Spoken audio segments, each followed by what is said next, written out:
12 घंटे के सफ़र के बाद वो लोग पेरिस पहुँचे। इस वक़्त यहाँ रात के 11 बज रहे थे। खाना वो लोग रास्ते में एक रेस्टोरेंट से खा चुके थे। यहाँ पर हादी के वालिद जमशेद साहब का पेंट हाउस अपार्टमेंट था, जिसकी चाबी हादी इसे दे चुका था। जमशेद साहब जो कि अलग-अलग अलग मुल्क में घूमते रहते थे, इसलिए वो इस वक़्त कनाडा में थे। वजह हानिया और रूट को लिए इसी पेंट हाउस अपार्टमेंट में ले गया। वो पहले भी पेरिस आ चुका था, मगर हमेशा होटल में ही अपना स्टे करता था। इसे सख्त नापसंद था किसी को डिस्टर्ब करना, या कोई इसे डिस्टर्ब करे। घर का एक मुलाजिम वजह उसकी फैमिली को एयरपोर्ट लेने आया था, मगर घर पहुंचकर ही वजाहत ने इसे वापस भेज दिया और सिर्फ सफाई वालों को सुबह आने का कहा, वो भी सिर्फ 2 घंटे के लिए। ये काफ़ी बड़ा अपार्टमेंट था जो कि इटालियन तर्ज का बना हुआ था। हर चीज़ यहाँ सफ़ेद रंग की थी, जो इस अपार्टमेंट को और कशादा और खूबसूरत दिखाई दे रही थी। सफ़ेदी टाइल से बना सफ़ेद शफाफ चमकता हुआ फर्श था। हर चीज़ सलीके से सजाई हुई थी, जो कि किसी के आला ज़ौक़ का मुँह बोलता सबूत था। लग ही नहीं रहा था कि ये घर महीनों में बंद रहता था। आने को वो घर बहुत ज़्यादा पसंद आया था। इसी अपार्टमेंट में 3 कशादा कमरे भी थे। एक जमशेद साहब का था, दूसरा हाथी का था। एक बड़ा-सा हॉल था जिसमें खूबसूरत से सोफ़े के साथ जदीद डिज़ाइन के टेबल थे और इसके साथ ही ओपन किचन और टीवी लाउंज था। तीसरा कमरा हादी ने वजह के लिए सेट करवाया था कि कभी तो उस घर में आएगा, और हादी ने वो कमरा कभी किसी को इस्तेमाल करने भी नहीं दिया था। हादी अपने दोस्त से बहुत मोहब्बत करता था, क्योंकि एक इसी की बदौलत ही तो वो इस घर में रहता था, जिसे वो इसी घर का इसकी फैमिली को अपनी फैमिली मानता था। अगर वजाहत ना चाहता तो ऐसा हो नहीं सकता था। शान साहब और आलिया कितना ही हादी से मोहब्बत करते, मगर अगर वजाहत को इसका वहाँ रहना अच्छा नहीं लगता तो वो कभी इस घर में नहीं रहता। वजाहत हानिया का हाथ पकड़कर हूर को गोद में लिए, जो कि सो रही थी। कमरे में दाखिल हुआ। कमरे में काफ़ी साइज़ बेड से मुंसलिक दीवार पे वजाहत की बड़ी सी पोर्ट्रेट लगी हुई थी, जिसपे वजाहत ब्लैक टू पेज में पे पीस में एक हाथ पैंट की जेब में डाले, आंखों पे काला चश्मा पहने मगरूरियत से खड़ा था। हानिया ने वो पोर्ट्रेट बहुत प्यार से देखी। वजाहत ने हूर को बेड पे लिटाया, हानिया को अपने गिरफ्त में लेकर इसके कान में बोला, कभी मुझे भी इतने प्यार से देख लिया करो। मेरी तस्वीर को देखकर तुम्हें क्या मिलेगा? वजाहत की बात पर हानिया मुस्कुरा दी। मैं तो आपकी तस्वीर देख रही हूँ, क्योंकि इसमें आप बहुत हैंडसम लग रहे हैं। हानिया ने नज़रें अभी भी तस्वीर पर से नहीं हटाई थी। वजाहत ने इसका रुख अपनी तरफ करके शरारत से बोला, अब मैं वो इस तस्वीर से ज़्यादा हैंडसम हो गया हूँ। ये तो कुछ सालों पुरानी तस्वीर है। ऐसा लोग कहते हैं, तुम ज़रा गौर करके बताओ, क्या वाक़ई ऐसा है? वजाहत ने अपना गाल हानिया के होठों के बिल्कुल सामने करके कहा। हानिया बस मुस्कुरा दी। चलो जल्दी से चेक करो, टाइम नहीं है मेरे पास। वजाहत ने भी कहा पीछे हटने वाला था। हानिया ने शरारत से इसे गौर से देखा, फिर अपनी हंसी कंट्रोल करके बोली, हैंडसम का तो पता नहीं, आप बूढ़े होने लगे हैं आप। हानिया के अल्फाज जैसे वजाहत ने सुने, इसे लगा इसने गलत सुना। चेहरा मुड़कर इसने हानिया को देखा, जो अपनी हंसी ज़ब्त करने की वजह से सुर्ख हो रही थी। वजह समझ गई कि वो बस इसे छेड़ रही थी। 30 साल का जवान आदमी तुम्हें बुरा लग रहा है? अभी बताता हूँ मैं क्या हूँ। वजाहत उसे गुदगुदाने लगा, जिससे हानि की चीख निकल गई और वो वजाहत से दूर भागने लगी, मगर वजाहत ने उसे पकड़कर अपनी तरफ खींचा। ज़ोर से खींचने पर हानि वजाहत के सीने से जा लगी। वजाहत हंसते हुए से बोला, तंग किया है तो सज़ा भी भुगतो। वो हानिया के चेहरे की तरफ झुकाई ताकि हूर की रोती हुई आवाज़ आए। वो हानिया की चीखने पर ही उठ गई थी और बाकायदा गला फाड़ के रो रही थी।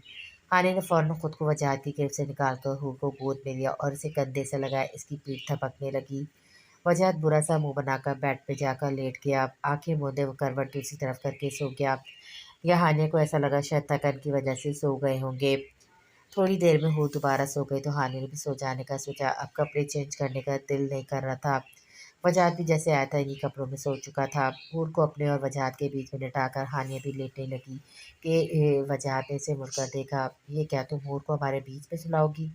हानिया जो लेटने ही लगी थी, वजाहत की आवाज़ पर से चौंक कर देखने लगी। मुझे लगा आप सो गए होंगे, और हूर को यहाँ नहीं लिटाओ तो कहाँ सुलाऊं? यहाँ तो बेबी कॉट भी नहीं है। हानिया ने बेचारगी से वजाहत को देखा तो वजाहत अपनी जगह से उठा, हूर को साइड में लिटाकर इसके दूसरी तरफ कुशन रख दिए, ताकि वो करवट लेने पर गिरेगी नहीं। हानिया बस इसकी कार्रवाई देखकर मुस्कुरा दी। दादू, घर कितना खाली खाली लग रहा है, ये नीलम सोफे पर बैठ के उदासी से कहने लगी, और वो लोग अभी नाश्ते से फारिग हुई थी और इस हॉल में बैठे हुए थे। अरे नीलम, कल ही तो सब गए हैं, तुम अभी से बोर हो गई? शान साहब ने नीलम का उतरा हुआ चेहरा देखकर प्यार से बोले। हादी और शान साहब ऑफिस जाने के लिए निकल ही रहे थे कि नीलम का उतरा हुआ चेहरा देखकर शान साहब रुक कर बोले, जबकि हादी बस इसे देखे क्या। जानती हूँ डैड, पर हूर ने जब से बोलना शुरू किया है था, हर वक्त घर में एक मीठा सा शोर होता रहता था और अपनी ज़बान में वो कुछ न कुछ बोलती रहती थी। नीलम ने दादू को देखते हुए मासूमियत से कहा, तो प्रिंसेस तुम कर लो ना शोर, हूँ हूर की तरह आए आए आए करके। हादी ने हूर की नकल उतारते हुए कहा। तो नीलम के साथ सभी घर वालों का कहकमा फिजा में गुजा। सबको हंसाकर हादी ने शान साहब को चलने के कहा तो वो बाहर की तरफ बढ़ गए।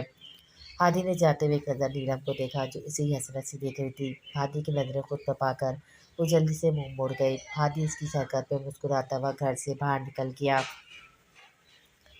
सुबह की रोशनी कमरे में दाखिल हुई तो वजात की आँख खुली। हानिया को खुद में पीछे शायद वो रात ऐसे ही सो रहा था। हानिया की दूसरी तरफ वो सो रही थी जो कि इसके चेहरे पे हाथ रखकर सो रही थी। वजात ने इसे प्यार से देखा। वाह मेरी बेटी मुझे ही कॉम्पेट करेगी, वो भी अपनी मम्मा के लिए। वजात मुस्कुराता हुआ उठ बैठा। रात के वाक़ये जब इसे याद आए तो चेहरे पर मुस्कुराहट गहरी हो गई। पहले हानिया फिर कोर का माथा झुककर वो वॉशरूम की तरफ बढ़ गया। अभी इन दोनों के जागने का वक्त नहीं हुआ था। वॉशरूम से फ्रेश होकर बाहर अपने कपड़े लेने आया। सूटकेस उठाकर इसके टेबल पर रखा तो हल्की सी आवाज़ में हानिया की आँख खुल गई। क्या कर रहे हैं आप सुबह सुबह? हानिया ने आँख मसलते हुए मासूमियत से कहा। हानिया के बोलने के अंदाज से वजाहत मुस्कुरा दिया। अरे बच्चे तुम क्यों उठ गई? मैं तो बस अपने कपड़े ले रहा हूँ, तुम सो जाओ। वजाहत ने धीमी आवाज़ में कहकर अपने कपड़े देखने लगे। फिर काफ़ी कपड़े इधर उधर करने के बाद जब इसने कुछ सूट ना निकाला तो हानिया बेड से उठकर इसके पास चली आई। क्या हुआ? कुछ समझ नहीं आ रहा, क्या पहनूं? तो मैं निकाल दूं? हानिया ने वजाहत को उलझन में देखकर कहा। नहीं ज़रूरत नहीं है, बस ये देख रहा हूँ कि हाथी के बच्चे ने मेरे कपड़े किस में पैक ही नहीं किए। वजाहत ताज्जुब से अपने बैग को देखने लगा जिसमें सिर्फ टी शर्ट और जीन्स ही थी जो कि बिल्कुल नई थी। वजाहत ने सफ़ेद टी शर्ट और ब्लू जीन्स लेकर वॉशरूम की तरफ चल दिया। हानिया ने एक नज़र से देखा, अपने बैग को खोलकर देखा कहीं ये सब इसके साथ तो नहीं हुआ है। मगर जैसे इसने बैग खोला इसमें भी हानिया के कपड़े नहीं थे। ये कपड़े तो हानिया ने नीलम के लिए पसंद किए थे। इसमें सिर्फ जीन्स और टॉप ही थे। हानिया ने अपना दूसरा बैग खोलकर देखा तो उसमें कुछ फॉर्मल ड्रेसेस थे। हानिया को नीलम और हादी की शरारत पर हंसी आ गई। इस इसलिए दोनों ने वजाहत और हानिया की पैकिंग की थी। हानिया हंस रही थी तभी वजाहत गले में तौलिया ले बाहर आए और हानिया को देखने लगा। तुम क्यों अकेले मुस्कुरा रही हो? हानिया ने वजाहत को देखकर अपने बैग की तरफ इशारा किया। वजाहत ने हानिया के कपड़ों को देखा फिर अपने कंधे उचका दिए। मैं क्या कह सकता हूँ, तुमने ही दोनों को सर पे चढ़ाया हुआ है। वजाहत ने हानिया से कहा जो अभी से घूर कर देख रही थी। वैसे ही कपड़े तुम पर बहुत अच्छे लगे हैं। वजाहत ने अपने बाल तौलिए से रगड़ते हुए कहा। हानिया ने एक नज़र वजाहत को देखा जो आईने के सामने अपने गीले बाल सुखा रहा था। तौलिया वो सोफे में फेंक चुका था, अब आईने के सामने अपने बाल बना रहा था। हानिया से देखी गई फ्रेश सा बहुत अच्छा लग रहा था। गीले बालों में जेल लगाकर सेट कर रहा था। आईने में हानिया का अक्स देखकर वजाहत के चेहरे पर तबस्सुम फैल गया। यार जानब ऐसे देखोगी तो मैं घर से बाहर कैसे जाऊंगा? वजाहत ने शरारत से कहा। हानिया ने एकदम चौंक कर अपना रुख मोड़ लिया और अपने लिए कपड़े निकालने लगी। वजाहत मुस्कुराता हुआ इस तक चलकर आया, उसके बैग से सफ़ेद टॉप और ब्लू जीन्स निकाल के दी। आज मेरे ड्रेस से कलर मैचिंग कर लो फिर बाहर चलेंगे। और अब ऐसा मत देखो, जाओ जाकर फ्रेश हो जाओ, मैं नाश्ता मंगवाता हूँ, दोपहर तक ग्रोसरी आ जाएगी तो फिर घर पे ही खाना बनाएंगे। ओके, हानिया का गाल थपका के कहते हुए वो बेड पे जाकर बैठ गया और हादी को कॉल करने लगा। हादी इस वक्त घर जाने की तैयारी कर रहा था। वो ऑफिस से निकल ही रहा था कि वजाहत की कॉल आता देखा। फिर अपनी चेयर पर बैठ गया। हाँ बोल मेरी जान, किधर चला गया तू तेरी याद में मैं सुबह सुबह सुबह से आंसू बहा रहा हूँ। हादी ने शरारत से कहा तो वजाहत को और गुस्सा आने लगा। कमीने इंसान, ये कौन से कपड़े पैक किए हैं तूने मेरे? वजाहत झंझलाता हुआ बोल रहा था। अरे मेरी जान, बिल्कुल नए और ब्रांडेड कपड़े हैं, तुझ पे बहुत सूट करेंगे। और नीलम ने हानि के कपड़े बिल्कुल तुझसे मिलते जुलते ही खरीदे थे। अब तुम लोग मिलते जुलते कपड़े ही पहनो और मैं जानता हूँ तू किसी काम से नहीं किया बल्कि हानि के साथ घूमने गया है, झूठे आदमी। ज़बान संभाल कर बात कर हादी। और हाँ, मेरी गुड़िया को अपने जैसा बनाने की बिल्कुल ज़रूरत नहीं है, वो बहुत सादा है। वजाहत ने नीलम के बारे में कहा तो हादी दिल में सोचने लगा, अब जैसी भी ये सिर्फ और सिर्फ मेरी है। कहाँ खो गए? वजाहत की आवाज़ से हादी अपनी सोच से बाहर आया। अब वेकेशंस पर तो इंसान ऐसे ही कपड़े पहनता है ना। तू कौन सा बिजनेस के काम से गया है जो तेरे लिए सूट पैक करता? हादी की बात पे वजाहत एकदम चौंक गया। ये क्या कह रहे हो? वजाहत अपनी झिझक छुपाते हुए बोला। हाँ बस हाँ मिस्टर वजाहत आलम, शायद आप भूल रहे हैं कि मैं भी आपके साथ ही बिजनेस करता हूँ। मार्केट के बारे में मुझे भी हर बात पता होती है। मैं तो उसी दिन समझ गया था कि तू झूठ बोला है, बहाना बना रहा था, मगर ध्यान नहीं दिया था तेरी बात पर। फिर जब तू भानी को साथ ले जाने के लिए मान गया फिर मुझे शक हुआ था और उसके बाद मैंने तुझे एक्सपोज करने का प्लान बनाया घर वालों के साथ। आदि चेहरे पे शरारत लिए बोल रहा था। घर में किसी को पता तो नहीं है ना इस बारे में? वजाहत ने हल्के से मुस्कुराते हुए कहा। नहीं, मगर मैं बताने ही जा रहा था। हादी ने मजाक में कहा, मगर वजह चिढ़ गया। क्या ज़रूरत है बताने की? ज़रूरत तो नहीं, मगर मज़ा बहुत आएगा। हादी भी चहक कर बोला, ना बताने का क्या लोगे? वजाहत ने अपनी अंगूठा फेरते हुए कहा, तुम मुझे खरीद नहीं सकते वजाहत आलम, मैं बहुत नायाब हूँ। हादी ने एक हाथ से अपना कॉलर झाड़ते हुए कहा। वजाहत ने सर नफ़ी में लाया, इस ड्रामेबाज का कुछ नहीं हो सकता। अच्छा चल, नहीं बताऊंगा, मगर एक प्रॉमिस चाहिए तुझसे। हादी की आवाज़ में वजाहत एक बार फिर इसकी तरफ मुतवज्जो हुआ। क्या? मैं जब भी तुझसे कुछ मांगूँ तो मुझे देगा? हादी ने मुस्कुराते हुए कहा। क्या चाहिए? वजाहत ने बगैर बात घुमाए सवाल किया। अभी मैं इस बारे में सोच रहा हूँ, जब सोच लूँगा तो बता दूंगा। और तू ना नहीं नहीं ना ना नहीं करेगा? हादी की बातों में वजाहत सोच में पड़ गया। ठीक है, मुझे मंजूर है। वजाहत ने हामी भरी तो हादी के चेहरे पर फातहाना मुस्कुराहट आ गई। चल, अपना और हूर हूर और हादी का ख्याल रखियो। हादी बोल के कॉल काटने लगा था कि वजाहत के सख्त बोल बोल इसने सुने। भाभी बोले से हानि नहीं, मैं तो हानि कहूँगा, हानि हानि हानि। हादी आगे भी बोल रहा था, मगर वजाहत ने गुस्से से कॉल काट दी। हानि ऐसे ही देखी थी, जो कि अब थोड़ा गुस्से में लग रहा था। वो भी वॉशरूम से बाहर आई थी और वजाहत को झंझला हुआ देखा इसने बस इससे इशारे से पूछा, क्या हुआ? पता नहीं मुझे शादी के बच्चे से बदला लेना कब नसीब होगा। हमेशा मेरा खून जलाता है, जिस दिन मौका मिला चुन चुन के बदला लूँगा। वजाहत उकतावे लहजे में बोला था, नज़रें फ़ोन पर थी। इसने हानिया को बस एक नज़र देखा था। हानिया ने कंधे उचकाकर आईने के सामने खड़ी हो गई और अपने गीले बाल सुलझाने लगी। हादी पे जो गुस्सा था वो कम हुआ तो वजाहत बैकग्राउंड से टेक लगाए हानिया को देखने लगा। ब्लू जीन्स के साथ से फैट टॉप पहने वो बहुत अच्छी लग रही थी। वजाहत ने अपने बैग में से एक मखमली बॉक्स निकाला, इसमें से इसने एक चेन निकाली और हानिया की तरफ बढ़ गया।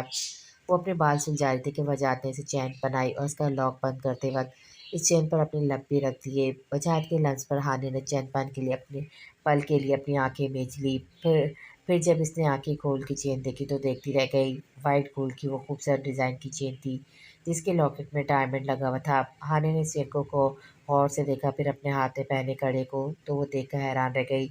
लॉकेट का डिज़ाइन तकरीबन इसके कड़ों से मिलता था। ये कड़े तो दादू के हैं, जो कि बहुत पुराने, मगर ये चेन चेन का डिज़ाइन। हानि को बोलता देखा वजाहत समझ गया वो क्या पूछना चाह रही थी। मैंने जब तुम्हारी पिक्स ली थी जब हम झूले पर सोए थे तो इसमें तुम्हारी हाथ की भी तस्वीर थी। तो जब तुम्हारे लिए बनवाने गया डिज़ाइन समझ में नहीं आया तो इससे मिलता हुआ बनवा लिया। वजाहत ने हानि को तफसील से बताया। वैसे इस तोहफे की वजह, हानि ने अपना रुख वजाहत की तरफ करके इसकी टी शर्ट को पकड़ कर कहा। नज़रें वजाहत की नज़रों में ही देख रही थी।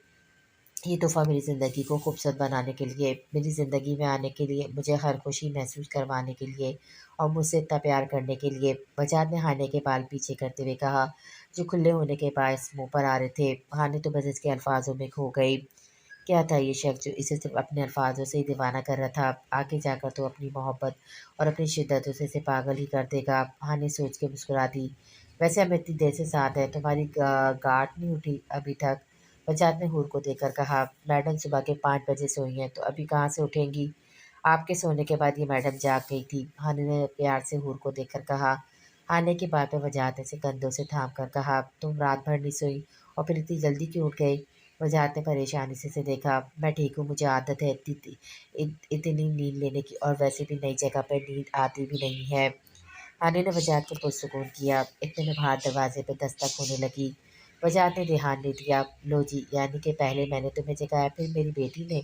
वजाहत ने शरारत से कहा तो हानि अजीब सी गई। वो और कुछ कहता कि दरवाजे पर फिर दस्तक होने लगी। ज़रूर डिलीवरी बॉय होगा, नाश्ता ऑर्डर किया था मैंने। वजाहत सोचता हुआ कमरे से बाहर गया तो हानि ने गहरा सांस लिया। तेज़ी से धड़कते हुए दिल पर हानि ने हाथ रखा और फिर मुस्कुरा दी। आलम विला में इस वक्त सब अपने अपने कमरों में थे। सिर्फ नीलम ही हॉल में बैठी अपने मोबाइल पर मसरूफ़ थी। असल में वो हानि और हूर को बहुत मिस कर रही थी और उसकी यूनी की भी छुट्टियां चल रही थी। वजाहत के ना होने से हादी भी ऑफिस से अभी तक नहीं आया था। चांद साहब भी वजाहत की गैर मौजूदगी में ही ऑफिस जाया करते थे, मगर वो शाम में ही वापस आ गए थे। नीला मोबाइल पर दोस्तों से बातें कर रही थी, इतने में इसके सामने लाल गुलाब का बुके आ गया। नीलम इसे देखकर एकदम पहले तो डर गई, फिर लाने वाले को देखा। हादी चेहरे पर बहुत खूबसूरत मुस्कुराहट लिए नीलम को देख रहा था। नीलम कभी बुझा चेहरा हादी को देखकर खिल गया। ये आप मेरे लिए लाए हैं? नीलम ने बुके हाथों में लेकर कहा। और नहीं तो क्या मेरी कोई और भी प्रिंसेस है क्या? हादी ने प्यार से कहा, जिस पर नीलम के हार्ट बीट तेज हो गई। लाल गुलाब? लड़खड़ाते लहजे से नीलम ने कहा। हादी का रुख दूसरी तरफ था तो हानि इसके तासुरात न देख सकी। अब तुमसे क्या झूठ बोलना। हादी चेहरे पे शरारती मुस्कुराहट लिए नीलम की तरफ पुश किए हंसी को कंट्रोल करके बोला, कैसा झूठ। नीलम फूलों को देखते हुए बोली, ये फूल मैं अपनी गर्लफ्रेंड के लिए लाया था, इसी का वेट कर रहा था, मगर वो आई नहीं। फिर घर आ गया तो तुम यहीं बैठी दिखी तो तुम्हें दे दिए। आदि मुस्कुराते हुए बोल रहा था और उसने मुड़कर नीलम को देखा, जहाँ कुछ पल पहले आंखों में चमक थी वही अब इन्हें आंखों में वीरानगी थी। आदि बस इन्हें आंखों में देखता रह गया। आपकी गर्लफ्रेंड है क्या कोई? नीलम ने खुद को कंट्रोल करके सवाल पूछा। हाँ है एक। आदि ने अब सीरियस होकर जवाब दिया। फिर आप तो कहते थे कि मैं ही आपकी प्रिंसेस हूँ। आपके नीलम ने आंखों में नमी लेकर कहा, क्योंकि वो बहुत कंट्रोल के बावजूद अपनी आंखों में नमी लाने से रोक ना पाई। हाँ, मैंने कब कहा कि तुम्हारे अलावा मेरी कोई प्रिंसेस है? वो तो मेरी क्वीन है। आदि बोलना नहीं चाहता था, क्योंकि वो देख सकता था नीलम की आंखें नमकीन पानियों से भर रही थी, मगर वो नीलम की मोहब्बत की शिद्दत देखना चाहता था। वो कोई भी फैसला लेने से पहले देखना चाहता था कि नीलम को कितना फ़र्क पड़ता है जब वो किसी लड़की के साथ रिश्ते में होने का सुनेगी। नीलम ने वो बुके सोफे में बहुत आराम से रखा। हादी के दिए हुए वो गुलाब वो फेंक भी ना पाई और ज़बरदस्ती चेहरे पर मुस्कुराहट लिए वहाँ से चली गई और सीधा अपने कमरे में जाकर दरवाज़ा लॉक करके रोने में मशगूल हो गई। आदि ने फूल उठाया, दरवाजे के पास रखे, टेबल से एक और बुके को लिया। वो अभी फ़िलहाल अपने कमरे में चला गया। इसे लगा नीलम गर्लफ्रेंड की बात पर वो बुके फेंक देगी या फिर इसे मुँह पर ही मार देगी, इसलिए वह एहतियातन एक और बुके लाया था, मगर ऐसा कुछ नहीं हुआ। कमरे में आकर इसने अपने बाबा को कॉल की। अस्सलाम वालेकुम। तीसरी बार पर कॉल उठाने पर आदि ने सबसे पहले सलाम किया और फिर जो इसे बात करनी थी वो बोलता किया और जमशेद साहब खामोशी से सुनते रहे। नाश्ते के बाद हानि ने हूर को जगाया। अब वो इसे नाश्ता ही करवा रही थी, बजाय डाइनिंग टेबल पर बैठे दोनों हाथों के प्यारे में अपना चेहरा लिए हूर को नाश्ता करते हुए देख रहा था। वो तो नखरे दिखा रही थी, मगर हानिया भी सीटी मारती इसे कहानियाँ सुना कर कभी अलग अलग नाम लेकर इसे खिलाई रही थी। ये हमेशा ऐसे ही नखरे दिखाती है। काफ़ी देर खामोशी से इन दोनों को देखने के बाद वजाहत बोला, नहीं हमेशा नहीं, मगर जब इसका मूड नहीं होता तो ये मेरी गुड़िया मामा को तंग करती है। हानि चम्मच हूर की तरफ करके बोली, जिसे हूर ने हंसे हुए मुंह में ले लिया। फ़ोन की बेल पर वजाहत ने कॉल करने वाले का नाम देखा। डैड कॉलिंग लिखा आ रहा था। वजाहत कॉल रिसीव की और पहले सलाम किया। कैसे हैं आप डैड? डैड ने आपकी दादू की डैड नहीं, आपकी दादू बात कर रही हूँ। दादू ने वजाहत के सलाम का जवाब देकर कहा, सॉरी मुझे लगा डैड है। आप कैसी हैं? वजाहत ने आप बहुत प्यार से बात की। मैं तो बिल्कुल ठीक हूँ, बस हमारा घर सूना हो गया हानि और हूर के जाने से। दादू ने धीमे लहजे से कहा, कुछ दिन की बात है दादू, फिर हम वापस आ जाएंगे। वजाहत को थोड़ा अफसोस हुआ इनकी बात सुन के। वो खुद भी सबको अभी से मिस कर रहा था। नाश्ते के बाद वह सबके साथ ही होता था और आज सिर्फ वो और हानिया ही थी बस।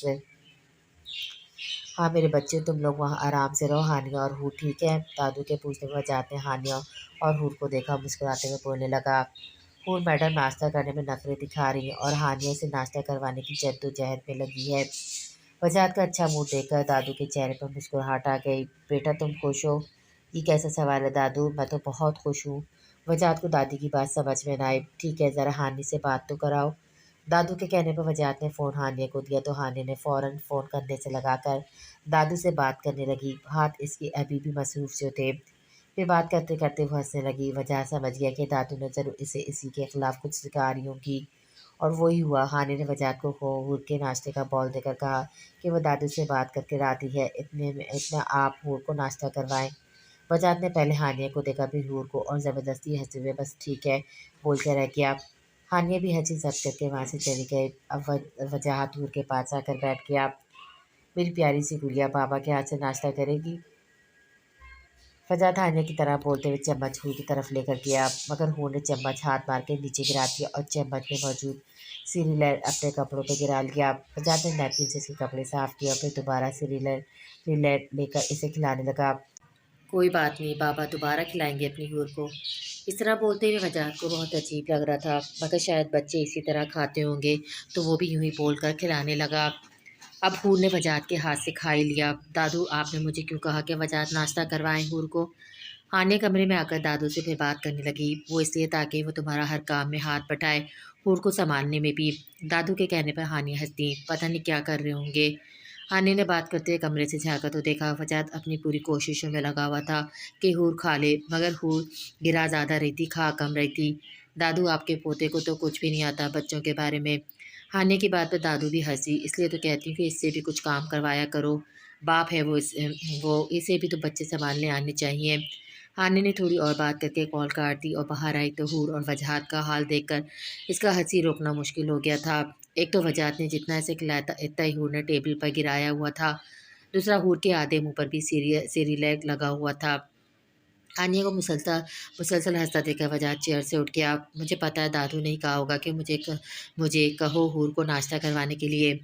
हानि ने हँसते हुए वजाहत की बात पर सर इस्बात में हिला दिया। जानता था, कह दो अपनी दादू को कि मैंने अपनी बेटी को खुद नाश्ता करवाया है और अब मैं इसे खाना खिला सकता हूँ। वजाहत ने टिश्यू से अपना हाथ साफ करते हुए तरा कर कहा, ऐसे खिलाएंगे आप हूर को? इसके कपड़े गंदे करके मुंह पे खाना फैला के। हानि ने अब अपनी हंसी रोके हूर के गले से नैपकिन निकाला और अब इसका मुंह दूसरे नैपकिन से साफ करने लगी। हूर का मुंह साफ करके हानि ने इसके गाल पे प्यार किया और वजाहत ने ये देखकर टेबल पर गिरा हुआ सिरिल अपनी उंगली से अपने गाल पर लगाया और गाल हानिया के आगे किया, इसे भी साफ कर दे। हानिया की पिचकाना वजाहत की पिचकाना हरकत पे हानि ने मुस्कुराकर वजाहत का गाल भी साफ किया। अब हटे भी, कर दिया आपका गाल साफ, अब ज़रा भी हूर को तैयार कर दूँ, फिर हम बाहर जाएंगे। हूर को गोद में ली हानिया कमरे में जाने लगी कि वजाहत फिर से बीच में आ गया। ठीक से साफ नहीं किया तुमने, जैसे अपनी बेटी के गाल पे प्यार किया वैसे मेरे भी करो। वजाहत ने चेहरा हानिया की तरफ करके कहा। हानिया इसकी बच्चे जैसे इसे देख के इसे प्यार से देखने लगी। फिर इसने हूर को इशारे से कहा कि बाबा को पप्पा दो, तो हूर ने वजाहत के गाल पे पप्पा कर दिया। वजाहत ने मुस्कुराकर हूर को देखा जो अब अपने पापा को देखकर खिलखिला रही थी।